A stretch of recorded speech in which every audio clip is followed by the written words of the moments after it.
alangkah baiknya kita berbanyak salawat kepada Allahumma salli ala sayyidina Muhammad wa ala ali sayyidina Muhammad. Karena salah satu ucapan yang sangat ringan dan besar pahalanya di hadapan Allah, dan termasuk golongan orang yang bertakwa kepada Allah, yaitu orang yang berbanyak salawat kepada Rasulullah. Karena inna Allah wa malaikatahu yusalluna 'alan nabi ya ayyuhalladzina amanu sallu 'alaihi wa sallimu taslima. Maka selain melaksanakan perintah salat, zakat, puasa, termasuk memperbanyak salawat kepada Rasulullah, salah satu ciri orang yang bertakwa kepada Allah. Karena kalimat Allah ya ayyuhalladzina amanu, ay orang yang beriman, sallu alaihi wa sallimu taslima. Maka hanya orang-orang yang berimanlah yang suka mengucapkan salawat kepada Rasulullah sallallahu alaihi wasallam. Allahumma shalli ala sayyidina Muhammad wa ala ali sayyidina Muhammad. Jemaah yang dimuliakan Allah Subhanahu wa taala, selaku khatib tak bosan-bosan meningkatkan kualitas takwa keluarga kami adalah khusus umumnya dan kepada kita semua. Hari ini kami mengajak sama-sama kita meningkatkan kembali kualitas ketakwaan kita, introspeksi diri kembali bagaimana ibadah kita, apa dengan Allah kita kepada Allah, introspeksi diri kita kembali betapa banyaknya waktu yang kita sia-siakan. Kita alhamdulillah sudah lewat 1 bulan doa kita diijabah Allah. Allahumma barik lana fi Rajab wa Sya'ban wa ballighna ila Ramadan. Alhamdulillah Allah telah sampaikan usia kita pada hari ini masuk di bulan Sya'ban. Alhamdulillah hanya hitungan hari kita akan memasuki bulan suci Ramadan. Maka beruntunglah orang yang doanya selama 2 bulan diijabah Allah bulan Ramadan nantinya, dia habiskan waktunya untuk melaksanakan ibadah, mengintrospeksi ibadah dia tahun yang lewat dibandingkan tahun ini. Semoga kita sampaikan Allah usia kita Ramadan yang mendatang. Amin ya rabbal alamin. Semua yang dimuliakan Allah Subhanahu wa taala, kita semua pasti mengalami cobaan dan ujian dari Allah. Dan adakah ujian itu menjadikan kita berdoa kepada Allah, ataukah ujian itu menjadikan kita semakin jauh dari Allah? Maka insyaallah cobaan hidup adalah kisah cinta dari Allah. Ini di khutbah yang sudah nanti akan kita sampaikan pada kesempatan yang berbahagia. Saudaraku yang dimuliakan Allah Subhanahu wa taala, sabda Rasulullah sallallahu alaihi wasallam dalam riwayat yang diriwayatkan Bukhari, kata Nabi, "Idza ahabballahu qauman ibtalahum." Apabila Allah mencintai suatu kaum, maka ia turunkan ujian kepada mereka. Dan saudaraku yang dimuliakan Allah, terkadang kita berpikir, kenapa semakin taat kita kepada Allah, ujian semakin banyak.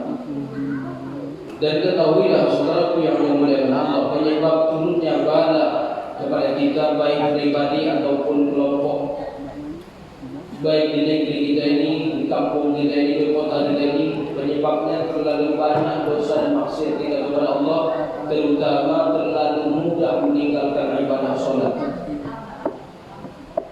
Masih banyak orang-orang yang menganggap sholat hanya urusan biasa. Apalagi ini bulannya memperingati bulan Isra wal Mi'raj Rasulullah SAW. Di mana-mana memperingati Isra wal Mi'raj, tetapi masih banyak yang tak mengoreksi ibadah sholatnya kepada Allah. Salah satu penyebab turunnya musibah di negeri kita adalah terlalu mudah kita meninggalkan sholat. Bahkan kita tinggalkan sholat itu dengan sengaja. Padahal kata Allah, "Man taraka sholatan maktubatan faqad kafara biha." Siapa yang meninggalkan sholat dengan sengaja, sholat fardu, maka ia kafir yang nyata. Maka salah satu semakin banyak kita menganggap sholat itu biasa-biasa saja, bukan hal yang sangat luar biasa, itulah salah satu menyebabkan Allah murka kepada kita. Allah turunkan musibah, bencana, penyakit dan ujian kepada kita pribadi, bahkan ke negeri kita ini. Yang kedua, terlalu banyak kemaksiatan dan dosa yang dilakukan oleh manusia di atas dunia Allah ini, sehingga Allah murka, Allah turunkan pada bencana. Belum selesai Belum selesai Mikron sudah datang musibah di mana-mana, termasuk saudara kita yang berada di Sumatera Barat. Allah turunkan musibah di mana-mana, Allah turunkan bencana, musibah, banjir, gunung meletus, kebakaran, di mana-mana musibah.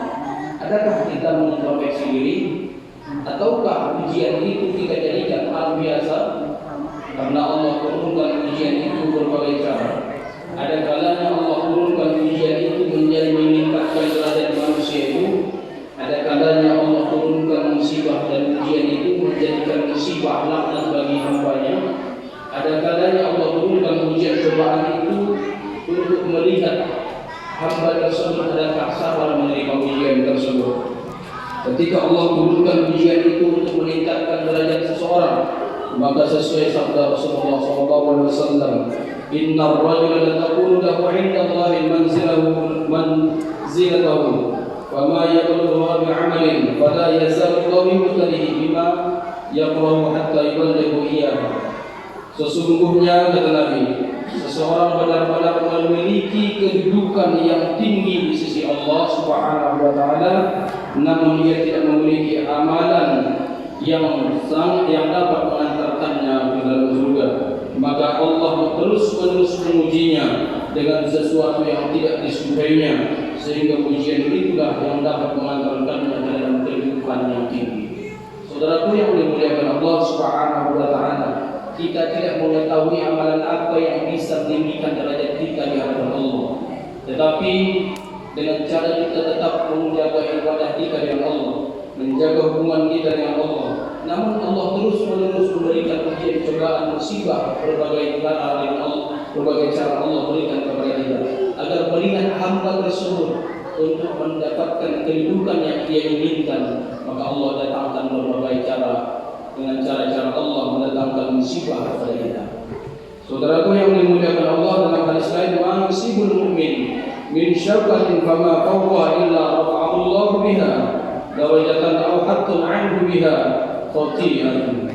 Tiadalah, kata Nabi, tiadalah suatu musibah yang menimpa seseorang mukmin seperti tertusuk duri atau yang lebih kecil dari itu, melainkan ditetapkan untuknya kebaikan, suatu derajat, dan dihapuskan darinya satu kesalahan. Hadis riwayat Muslim. Saudaraku yang dimuliakan Allah Subhanahu wa taala, terkadang ketika Allah turunkan musibah, bencana, ujian, cobaan kepada kita pribadi ataupun ke negeri kita, lalu kita yang kita lihat hanyalah musibah ini, tetapi tidak memandang di balik ujian tersebut ada hikmah yang Allah simpan. Ketika Allah turunkan ujian cobaan kepada kita lalu mengeluh kepada Allah Subhanahu wa taala, bahkan durhaka kepada Allah. Terlalu banyak kita bersuuzon dengan Allah. Kita mengira Allah zalim terhadap hamba-Nya. Padahal terkadang Allah turunkan musibah itu untuk menghapus dosa seorang hamba. Allah turunkan berbagai ujian cobaan musibah. Yang pertama untuk meningkatkan derajat hamba tersebut. Yang kedua untuk menghapuskan dosa hamba tersebut, sesuai hadis yang diriwayatkan Bukhari, "Ma yusibul muslim min nasibin wala wasbin wala hammin wala husnin wala azan wala ghammin hatta syawkati yusakuha illa kafarallahu biha min khataya."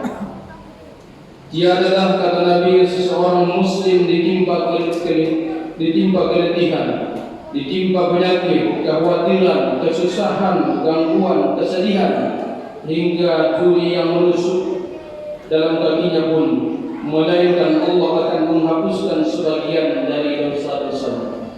Saudaraku yang dimuliakan Allah Subhanahu wa taala, terlalu banyak yang mengeluh ketika Allah berikan cobaan. Tetapi ketika diberikan sedikit nikmat, lalu nikmat itu menjadikan kita kufur kepada Allah. Sebagaimana firman Allah, ketika kami memberikan kepada mereka ujian sedikit, lalu mereka berdoa kepada kami dalam keadaan qiyam wa qu'udan, dalam keadaan duduk berbaring. Namun ketika Allah berikan nikmat sedikit, maka kita bisa lupa kepada Allah Subhanahu wa taala. Saudaraku yang dimuliakan Allah Subhanahu wa taala, dalam hadis lain, "Ma yazalul bala'u bil mu'min wal mu'minatin fi nafsihi wa waladihi wa malihi hatta yalqa Allah wa ma 'alaihi khati'ah. Kata Nabi, bencana senantiasa menimpa seseorang mukmin dan mukminah dalam jiwa, anak-anaknya, hartanya, sehingga dia menghadap Allah sedang pada dirinya tidak ada lagi sedikit pun kesalahan. Saudara yang dimuliakan Allah Subhanahu wa taala, adakah kita menyangka ketika Allah memberikan ujian kepada kita bahwasanya yang pertama Allah ingin melihat hamba tersebut apakah ikhlas beribadah kepada Allah. Yang kedua, adakah kita mengetahui bahwasanya ketika Allah berikan ujian cobaan kepada kita karena Allah ingin melihat adakah keikhlasan seorang hamba beribadah kepada Allah, dan Allah ingin menghapuskan sebagian dosa dari hamba tersebut. Saudara yang memuliakan Allah Subhanahu wa taala, dan terkadang Allah berikan ujian kepada hambanya untuk menjauhkan diri hamba tersebut dari siksa di neraka. Sebagaimana sabda Rasulullah SAW, "Abshir, inna Allah Azza wa Jalla yaqulu nari usallituha ala 'abdi mu'minin fid dunya litakuna hafzahu minan nari fil akhirah." Bergembiralah, karena sesungguhnya Allah Azza wa Jalla berfirman, "Ia adalah nerakaku yang aku timpakan kepada hambaku yang beriman di dunia sebagai ganti dari jatah siksa neraka untuknya di akhirat." Saudaraku yang dimuliakan Allah, kesusahan yang kita alami di atas dunia Allah ini salah satu ujian yang akan Allah gantikan nanti dengan kenikmatan. Ketika kita diuji Allah, ingat, la yukallifullahu nafsan illa wus'aha. Allah tidak akan memberikan ujian itu ketika hamba itu tidak sanggup menerima ujian tersebut. Lalu dunia ini penjara bagi orang mukmin, wa jannatul 'alal kafir. Bagi hamba Allah yang meningkatkan, memperbaiki ibadah ketaatan kepada Allah, maka Allah jadikan dunia ini bagi penjara. Maka jangan kita mengira ketika seorang hamba memperbaiki hubungan dengan Allah, lalu berbagai cara Allah berikan cobaan ujian kepadanya. Sedangkan hamba yang lain yang jauh dari agama Allah, jauh dari perintah Allah, Allah berikan kenikmatan. Ketahuilah saudaraku yang dimuliakan Allah, sesungguhnya siksaan, ujian, cobaan yang kita terima selama hidup di dunia karena beribadah kepada Allah dan sabar atas ujian yang Allah berikan itu, maka Allah gantikan kelak kesakitan, kesusahan yang kita alami hari ini dengan kenikmatan yang sesungguhnya, sebagaimana sabda Rasulullah SAW yang telah kita bacakan tadi. Sedangkan orang-orang yang jauh dari Allah, Allah berikan terus-menerus nikmat, Allah cukupi kebutuhannya, Allah lapangkan rezekinya, Allah berikan ketenangan di atas dunia, sehingga dengan ketenangan itu ia bisa lalai kepada Allah Subhanahu wa taala. Bahkan ketika nanti di hadapan Allah, ia datang penuh dengan cobaan. Apabila seorang hamba dicintai Allah, apabila Allah mencintai seorang hambanya, Allah serahkan siksanya di atas dunia ini. Tetapi kalau Allah ingkar kepadanya, kalau Allah tak ridho kepada seorang hamba tersebut, maka Allah berikan kenikmatan kepadanya, sehingga nikmat itulah nantinya yang menjadikan berat bebannya di hadapan Allah Subhanahu wa taala. Saudaraku yang dimuliakan Allah Subhanahu wa taala, dari hadis yang kita bacakan tadi, Allah jelaskan bahwasanya, duhai Nabi, ini seorang hambaku dulunya yang taat kepadaku, hari ini ia telah dihadapanku, maka janganlah engkau membakarnya selain dengan izin kepada Allah. Saudaraku yang dimuliakan Allah Subhanahu wa taala, khutbah yang singkat ini mengajarkan kepada kita, hari ini ujian cobaan silih berganti datang kepada kita, baik kepada keluarga, pribadi, negeri kita, kampung kita, kota kita ini. Tak pernah putus ujian cobaan Allah berikan kepada kita. Adakah kita menyangka ujian itu menjadikan kita kufur kepada Allah, ataukah ujian itu menjadi introspeksi diri kita kepada Allah Subhanahu wa taala. Karena berbagai hadis yang telah kita bacakan tadi jelas bahwasanya Allah memberikan ujian terkadang untuk melihat ketaatan hambanya, keikhlasan hambanya, kesabaran hambanya, dan Allah ingin memberikan kebaikan kepada hamba tersebut. Karena di balik ujian yang Allah berikan ada hikmah yang Allah. Dan ketika hamba tersebut sabar atas ujian itu, maka Allah kuatkan hatinya. Allah kuatkan hati hamba tersebut, Allah bukakan pendengarannya, Allah perbaiki penglihatannya, sehingga ia meyakini bahwasanya seberat-berat ujian semuanya datang dari Allah dan kembali kepada Allah Subhanahu wa taala. Saudaraku yang dimuliakan Allah, kesimpulan khutbah yang singkat ini, yang pertama, mari sama kita selagi Allah berikan kesempatan, kesehatan dan umur yang panjang kepada kita, mari kita introspeksi diri. Sudah berapa banyak dosa dan kemaksiatan kita kepada Allah Subhanahu wa taala sehingga Allah turunkan berbagai macam cobaan ujian. Jangan kita mencari kesalahan orang lain, jangan kita mencari keburukan orang lain, tetapi keburukan kita adalah kita berdoa. Saudaraku yang dimuliakan Allah, yang kedua, selagi kita, selagi kaum muslimin muslimat ini lupa kepada Allah, semakin banyak kemaksiatan kepada Allah, maka ketahuilah ujian dan cobaan hari ini yang diberikan Allah tak pernah diangkat Allah Subhanahu wa taala.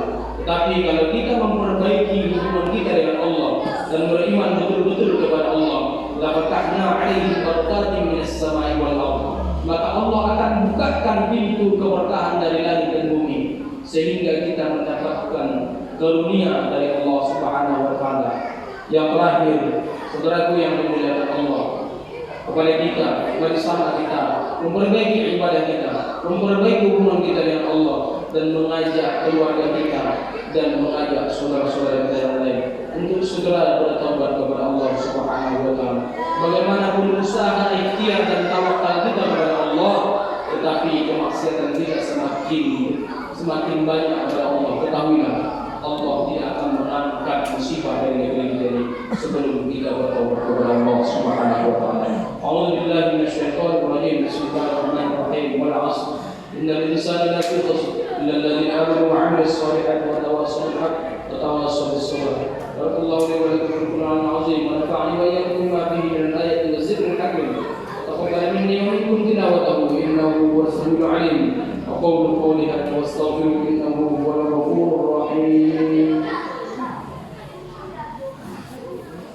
Allahumma shalli ala sayyidina Muhammadin wa ala ali sayyidina Muhammad.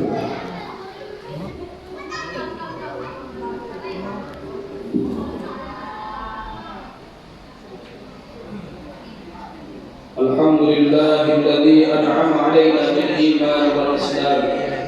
Asyhadu an la ilaha illallahul malikul 'allam. وأشهد أن محمدا عبده ورسوله سيد الأنام صلى الله على سيدنا محمد وعلى آله وأصحابه صلاة وسلام دائمين متلازمين على ممر الدهور والأيام وسلم تسليما كثيرا. أما بعد فيا عباد الله اتقوا الله وحافظوا على الطاعة وحضور الجمعة والجماعة.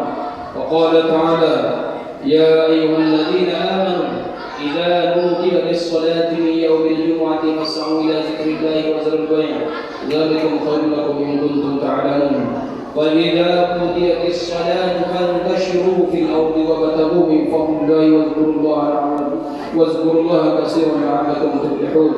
واعلموا أن الله تعالى صلى على نبيه الكريم فقال تعالى إن الله وملائكته يصلون على النبي يا أيها الذين آمنوا صلوا عليه وسلموا تسليما. اللهم صل وسلم على سيدنا محمد سيد المرسلين وعلى آله وأصحابه أبي بكر وعمر وعثمان وعلي وعلى بقية الصحابة رسول الله أجمعين والتابعين وتابع التابعين ومن تبعهم بإحسان إلى يوم الدين وعلينا معهم برحمتك يا أرحم الراحمين. اللهم اغفر للمسلمين والمسلمات والمؤمنين والمؤمنات الأحياء منهم إنك سميع قريب مجيب الدعوات ويا قاضي الحاجات يا مجيب الساعين يا رب العالمين. اللهم اغفر لنا ذنوبنا ولوالدينا وارحمهما كما ربيانا صغيرا. اللهم اغفر لأمة محمد صلى الله عليه وسلم. اللهم ارحم أمة محمد صلى الله عليه وسلم وارفع درجتنا يا الله يا أرحم الراحمين. اللهم اكفنا بحلالك الحرام وبفضلك عمن سواك. اللهم إنا نسألك الهدى والتقى والعفاف والغنى. اللهم بارك أمورنا في رجب وشعبان وبلغنا إلى رمضان وإلى رمضان. ربنا ظلمنا أنفسنا وإن لم تغفر لنا وترحمنا لنكونن من الخاسرين. ربنا آتنا في الدنيا حسنة وفي الآخرة حسنة وقنا عذاب النار. الحمد لله رب العالمين. عباد الله إن الله يأمر بالعدل والإحسان وإيتاء ذي القربى وينهى عن الفحشاء والمنكر والبغي يعظكم لعلكم تذكرون. فاذكروا الله العظيم يذكركم واذكروا على نعمه يزدكم ولذكر الله أكبر والله يعلم ما تصنعون.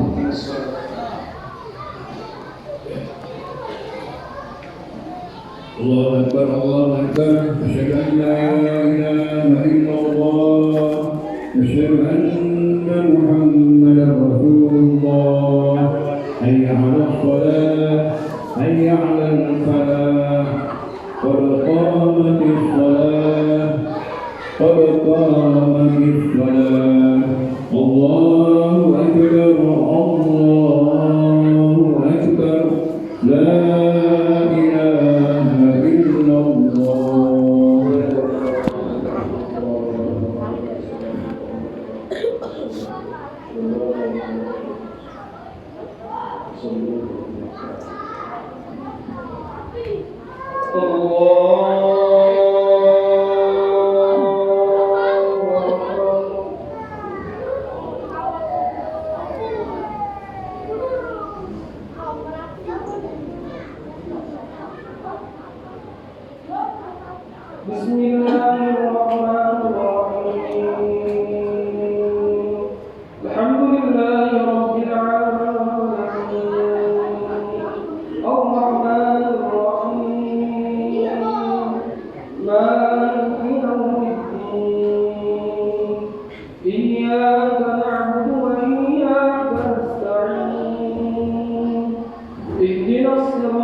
سيدنا محمد وعلى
بفضلك يا رمضان.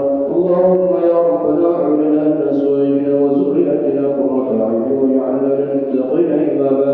ربنا آتنا في الدنيا حسنة وفي الآخرة حسنة وقنا عذاب النار.